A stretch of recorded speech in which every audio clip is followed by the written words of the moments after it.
Welcome to the deep dive. Today, we're diving into something maybe a little unexpected. Hmm. Yeah, you know that phrase, how can I help? Mhm. It seems so simple, right?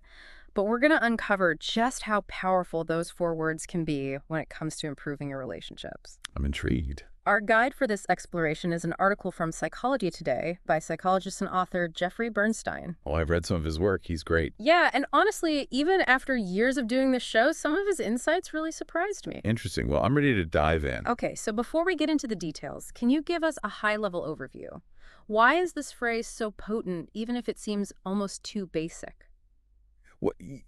Imagine you're feeling overwhelmed, maybe a little frustrated with someone. Yeah. If they jump in with advice or try to fix the situation, Oh, yeah, it can feel invalidating, right? definitely. But when someone asks, how can I help? It shifts the whole dynamic. I see. It shows they're not just hearing you, but they're acknowledging your emotional state Yeah. and offering support without judgment. So it's not about finding the perfect solution right away. It's about creating a space for open communication. Exactly. That's where the real magic happens. By asking, how can I help? Yeah. You're acknowledging the other person's struggles, showing a willingness to be part of the solution. Right. And that fosters this sense of collaboration and support, which is so crucial for healthy relationships. Bernstein uses some really compelling examples in his article. Okay. One that stood out to me was about a couple, Evan and Grace, who were trying to find balance between their demanding careers and family life. Oh, yeah, that's a struggle so many couples face. Definitely. So Evan's a lawyer working long hours, and Grace, a nurse, feels the brunt of the household duties and childcare. A very common scenario, unfortunately. Yeah, and Grace was understandably frustrated, feeling like Evan wasn't pulling his weight. Mm. Bernstein describes how she told him, I'm cleaning, cooking, and caring for the kids while you're working. I'm exhausted and feel like you don't offer to help. Naturally, Evan got defensive, saying, I work hard for our family. It sounds like a classic communication breakdown. It is. And this is where that simple phrase, how can I help, becomes a game changer. Okay. Instead of immediately jumping in with solutions or explanations, it encourages the speaker to pause, listen, and validate the other person's feelings. The therapist working with Evan and Grace suggested he try asking Grace, how can I help? And it sounds like the effect was almost immediate. Wow. What shifted in their dynamic? Well, Grace was able to express her needs without feeling like she was attacking Evan. Okay. So instead of defensiveness, there was understanding. Got it. Grace simply asked for a weekend of rest while Evan took care of the kids. Huh. It wasn't about, finding a perfect solution or Evan taking on all the responsibility. Okay. It was about Evan acknowledging Grace's needs and showing support. And Evan actually followed through, giving Grace that much-needed break. Oh, that's great. So it wasn't just words, right? It was backed up by action. Absolutely. Action and follow-through are essential. Yeah. Asking, how can I help, is just the first step. Right. The real magic happens when those words are backed up by genuine effort and a willingness to contribute. This makes me think about another point Bernstein brings up. Okay. It's not always about fixing the problem, but about simply being there for the other person. That's a crucial insight. Yeah. Sometimes people just need to feel heard and validated. Yeah. Offering solutions or advice can sometimes come across as dismissive, even if your intentions are good. Bernstein has another example in his article that illustrates this point. He talks about a couple, Lily and Mark, who were dealing with a different kind of relationship challenge, emotional distance during conflict. Ah, yes. Yeah. Lily and Mark. Mm-hmm. Mark had a tendency to shut down during arguments, leaving Lily feeling isolated and unheard. It was a frustrating pattern for both of them. Bernstein shares that Lily expressed her frustration, saying, whenever we fight, Mark shuts down and I feel like I'm talking to a wall. And Mark admitted, I don't know what to say. I don't want to make things worse. Again, another classic communication breakdown. Definitely. And in this case, how can I help? Isn't about finding a solution to the disagreement. Right. It's about creating a bridge of connection when things get tough, Mm. encouraging active listening and showing empathy even when you don't have the answers. During their next disagreement, Mark surprised Lily by asking, Lily, I know I've been pulling away, but how can I help right now? That seems like a simple question, but what impact did it have? It completely shifted the dynamic. It showed Lily that Mark cared and wanted to be there for her, even if he didn't have the perfect words to say, by asking, how can I help? Mark acknowledged Lily's feelings and opened the door for her to articulate her needs. And what did Lily say? She simply asked, just listen to me. Wow. And this seemingly small shift led to a much healthier communication pattern. It sounds like how can I help isn't about solving problems single-handedly, but about shifting into a more collaborative mindset where both people feel empowered to express their needs and work together towards a solution. Exactly. It moves us away from assumptions and creates a space for genuine understanding. How can I help?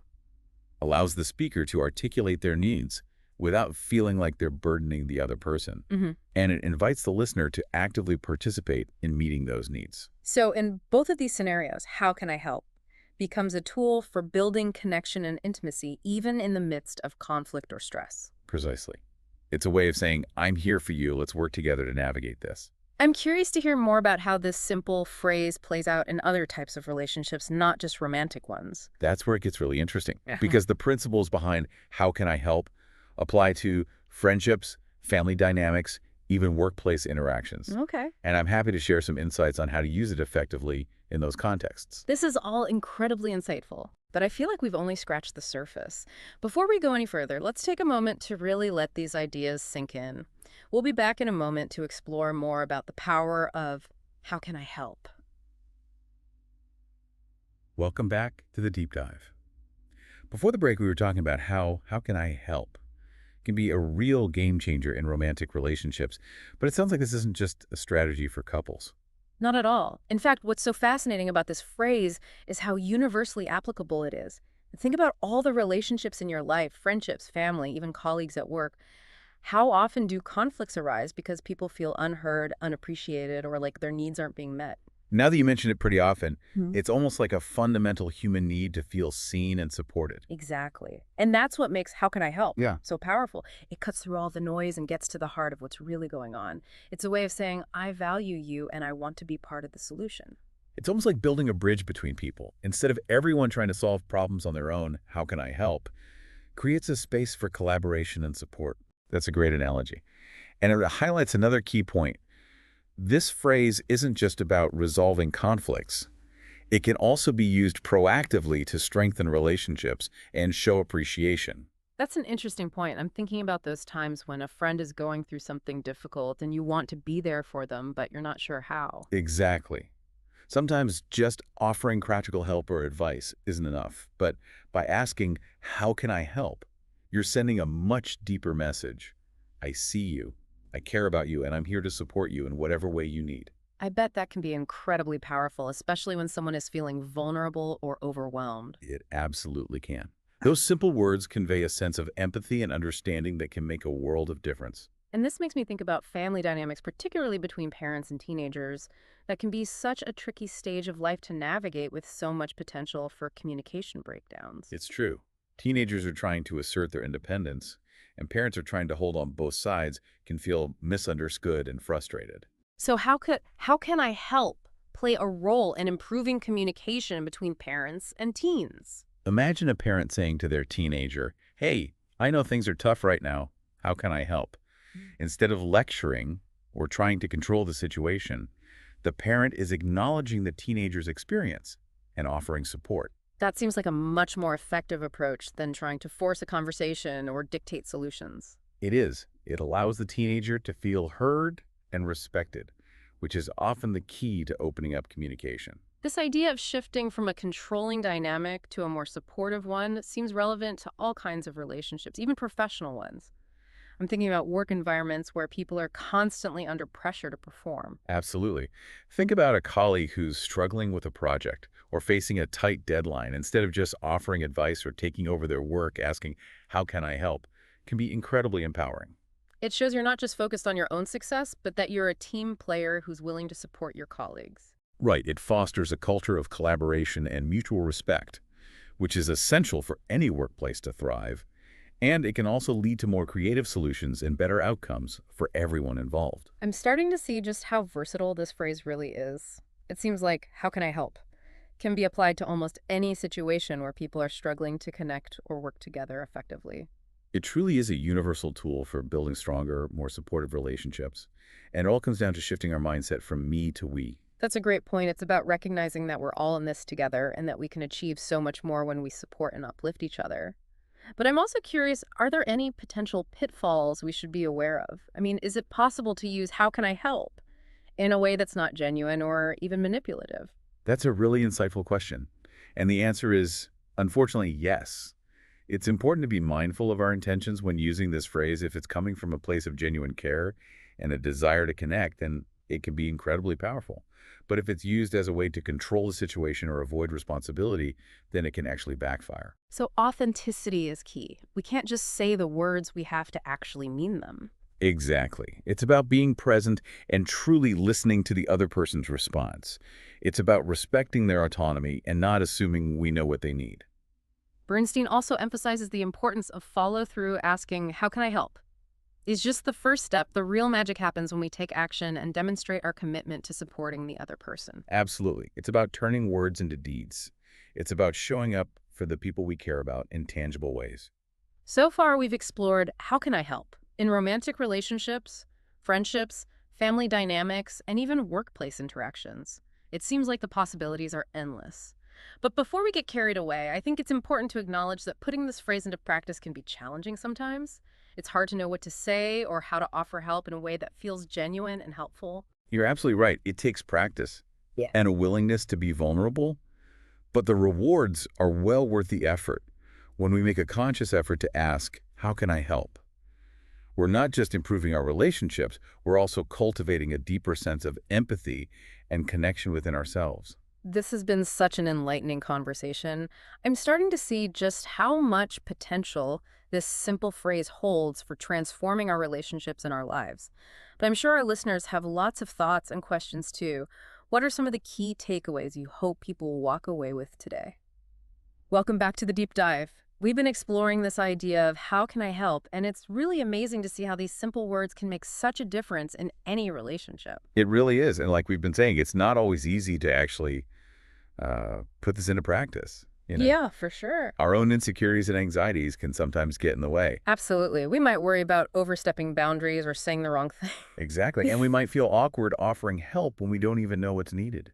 But I think a key takeaway from this whole conversation is that it's not about being perfect. Yeah. It's not about having all the answers. Mhm. It's about showing up with a genuine desire to support the other person, I agree. even if it's just listening or offering a small act of kindness. And as we discussed earlier, there's actual psychology behind why this phrase works. Oh, yeah, for sure. It speaks to a very fundamental human need for connection, validation, and support. It really does. It helps us shift from me to we. Mhm. It reminds us that we don't have to face challenges alone and that by offering support to others, we're also strengthening ourselves. I love that. Yeah. So as we wrap up this deep dive, I want to leave our listeners with something to think about. Okay. Think about all the relationships in your life, your partner, friends, family, colleagues. hmm Where could a little, how can I help, make a difference? Maybe there's a friend who's going through a tough time, a colleague who's overwhelmed at work, or even a family member you haven't connected with in a while.